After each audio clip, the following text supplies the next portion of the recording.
Este podcast contém descrições de violência, abusos infantis e casos de desaparecimentos, o que pode ser perturbador para alguns ouvintes. Se você ou alguém conhecido tem sensibilidade a esses temas, recomendamos cautela ao ouvir.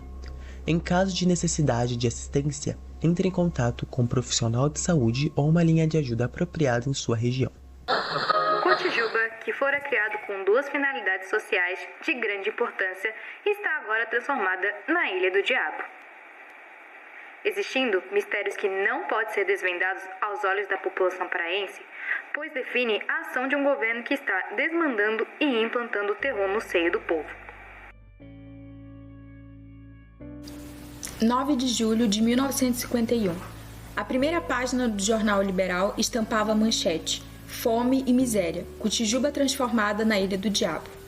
Mas essa não era a primeira vez que a ilha de Cotijuba, em Belém do Pará, ganhava destaque nas páginas dos jornais.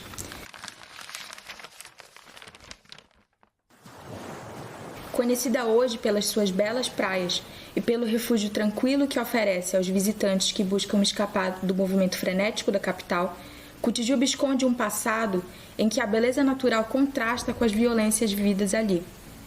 Há muitos anos, crianças e adolescentes eram levados para a ilha com a promessa de que seriam bem acolhidos. Mas o que encontravam era um destino marcado por abusos físicos, psicológicos e desaparecimentos. Andando por aí, encontraram aqui Cotijuba. Então, esse documentário ele foi construído e foi inaugurado no dia 24 de outubro de 1933. Esse é Raimundo Santos, ex-funcionário do Educandário, vai nos acompanhar durante este episódio, trazendo algumas informações sobre suas experiências na ilha de Cotijuba. Mas enquanto isso, podemos nos perguntar: por que criar um educandário? O que levou as autoridades de Belém do Pará a pensarem num reformatório para menores infratores numa ilha? Para responder estes questionamentos, precisamos falar de trabalhos como o do geógrafo Tiago Veloso dos Santos, em Uma Outra História Amazônica, Geografias Econômicas da Recuperação em Belém e Manaus, 1923 a 1960.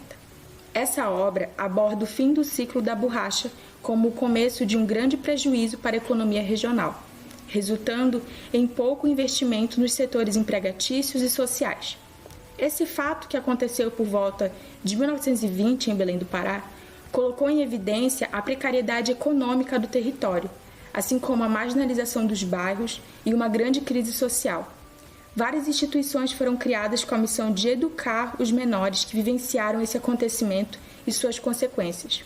Entre elas, surgiu a Colônia Correcional de Menores Abandonados e Delinquentes, que mais tarde se transformou no Educandário Magalhães Barata e, eventualmente, no Educandário Nogueira de Faria. O nome do educandário era Magalhães Barata. Depois ficou Nogueira de Faria, que foi o diretor patrono do colégio.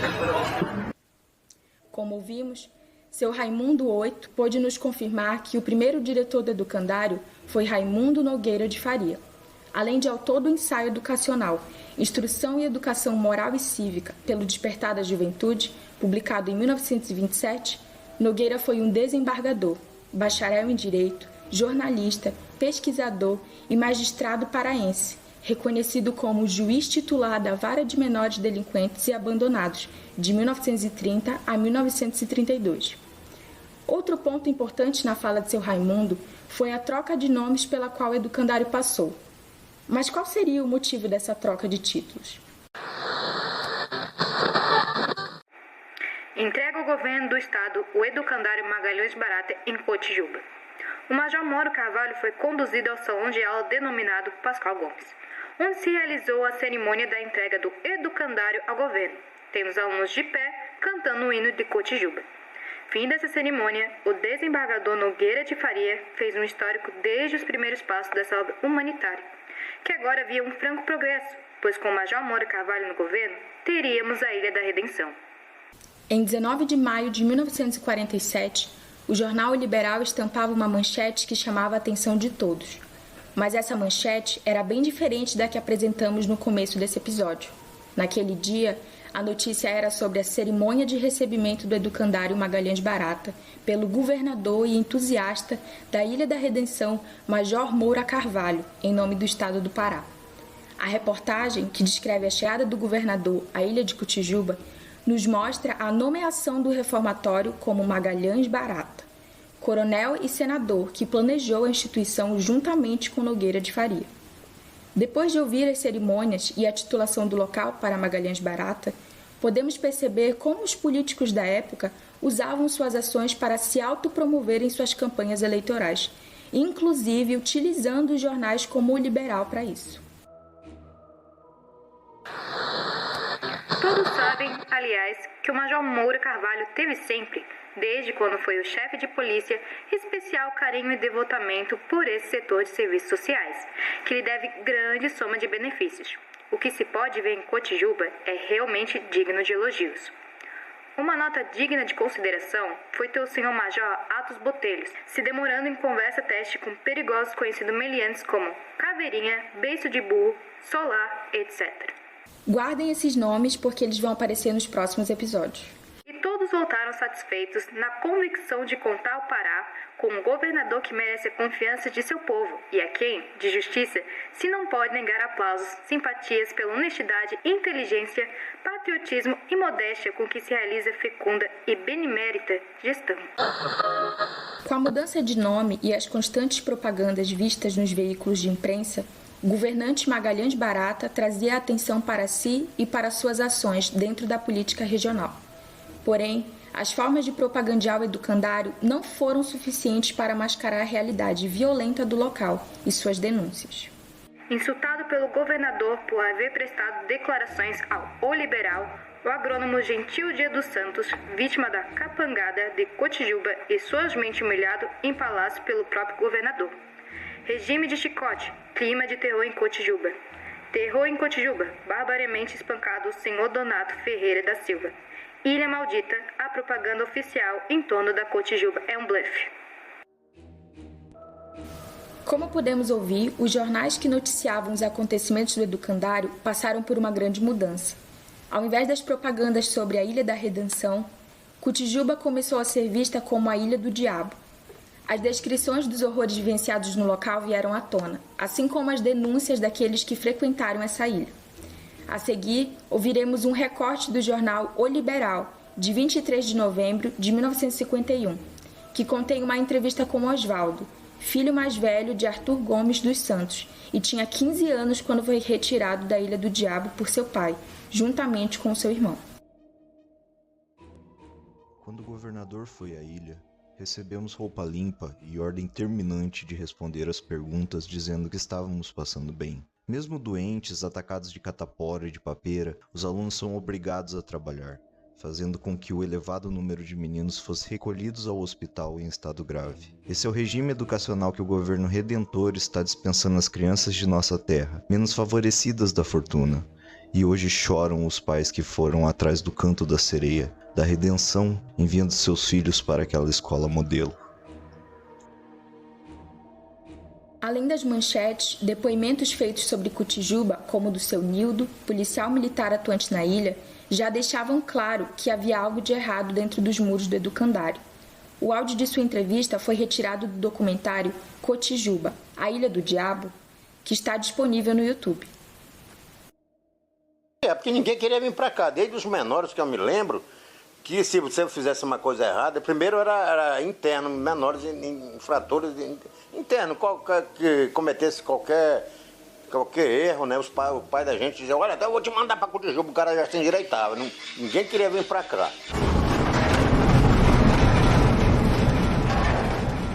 Esses relatos nos revelam que o educandário, com o passar do tempo, transformou-se em uma instituição que, no vocabulário paraense, seria repleta de mufinos, de infelizes. Além disso, o local que antes fora construído para os menores infratores sofreu diversas mudanças. Com o passar do tempo, o educandário, que inicialmente foi construído com o objetivo de educar e profissionalizar a infância considerada abandonada e desvalida, passou a ser uma instituição de confinamento não só aos menores, bem como recebia presos políticos na época da ditadura militar e adultos que cometiam crimes, no qual todos dividiam os mesmos espaços e assim o educandário e presídio coexistiram por anos, o que deu à ilha de Cotijuba a condição de Ilha do Diabo ou Alcatraz amazônica. Esse trecho é parte de um artigo, resultado de estudos da psicóloga Adriana Elisa Alencar Macedo e da pedagoga Liliane da Silva França Corrêa, que apontam as mudanças e o início de uma transição do educandário para uma ilha-prisão. Muita gente morreu. Morreu milhares de gente. Muita gente. Era a Ilha do Diabo o nome dessa ilha. Não é Cotijuba, o nome dele é Ilha do Diabo. Quem foram os responsáveis pela ilha durante esse tempo? Esse regime era apoiado por quem? Quais foram as maneiras que os presos acharam para resistir às violências policiais? Quem foi Barata? São muitas questões para os próximos episódios. Continue acompanhando por aqui. Este projeto foi dirigido por Ana Luísa Melo Santiago de Andrade, é coordenado por Maria Luísa Chunen Jamal, Thaísa Rodrigues de Almeida, Rafael Felete Lourenço e Guilherme Sinfer Fernandes. A pesquisa foi realizada por Bruna Giovana Cândido, Caio Lucas de Jesus Arruda, Sheila Cristina de Souza Caetano, Yasmin da Rosa Rodrigues, Maria Luísa Chunen Jamal e Lisiane Cristina Martim Barcelos. O roteiro foi escrito por Aline de Oliveira, Julia Heinz, Natália Santana Coelho, Thaísa Rodrigues de Almeida e Pedro Henrique Vanzeller Barbosa Santos. A checagem foi realizada por Laura Pereira Santos, Maria Luísa Chunen Jamal, Bruna Giovana Cândido e Caio Lucas de Jesus Arruda. A gravação é de Rafael Felete Lourenço e Gustavo Lewandowski Pioner, e a edição também de Rafael Felete Lourenço, com Luiz Fernando da Costa Garcia e Felipe Soller. As vozes da narração são de Felipe Belletti Alexandre, Caroline Adão Rodrigues e Thaísa Rodrigues de Almeida. A equipe de marketing é composta por Regina da Luz Silva, Tanira Johanna Nunes, Tuane de Souza Machado e Yuri Campos. E a divulgação é responsabilidade de Meg Martins, Felipe Casanova da Silva, Anne Caroline Miranda e Guilherme Sinfer Fernandes. Agradecimentos ao historiador Pedro Eurico Rodrigues e ao jornalista Cauê Marques, que avaliaram este projeto. Ao Vinícius Gomes, que ministrou a oficina de gravação e edição de som para a equipe. Ao Departamento de História e ao Laboratório de Imagem e Som da UDESC, instituição sede deste projeto. Aos professores Rodrigo Pato Samota, Silvia Arendi, Reinaldo Lon, Mariana Joffli e Cid Nazaré da Costa Quaresma, que gentilmente aceitaram nos conceder entrevistas.